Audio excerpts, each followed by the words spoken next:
Victory with ash community launch. అదెలా జరిగిందో step by step చూద్దాం. వాళ్ల పెద్ద బోల్డ్ కలను నిజం చేసే దిశగా ఇది మొదటి అడుగు అని చెప్పుకోవచ్చు.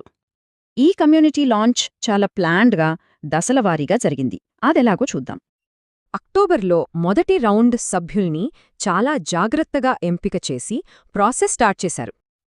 అవును, లక్షలాది అప్లికేషన్ల నుంచి మొదటి బ్యాచ్నే సెలెక్ట్ చేశారు, చాలా కేర్ఫుల్గా. అయితే మొదటి గ్రూప్ను ఇంత చిన్నదిగా ఎందుకు పెట్టారు? దీని వెనుక పెద్ద స్ట్రాటజీనే ఉంది. ఇది ఎక్స్క్లూజివిటీ కోసం కాదు, భవిష్యత్తులో చేరే అందరికీ అంతా పర్ఫెక్ట్గా ఉండాలనే ఉద్దేశంతోనే.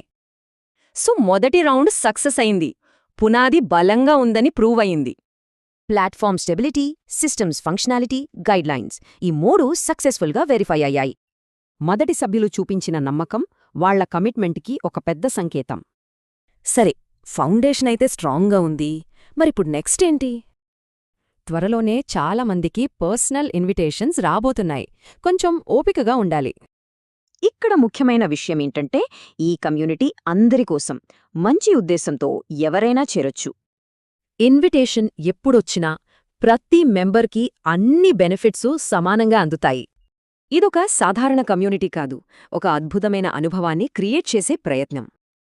ఆశావాదం, సహకారం, ఉమ్మడి విజయం ఈ మూడింటిమీదే ఈ కమ్యూనిటీ నిర్మించబడింది. ఒక్కో అడుగు ఒక్కో సభ్యుడు ఇలా చాలా జాగ్రత్తగా ఈ కమ్యూనిటీని పెంచుతున్నారు. ఇంత పక్కా ప్లానింగ్తో కడుతున్న ఈ కమ్యూనిటీ నిజంగా అసాధారణమైనదిగా నిలుస్తుందా?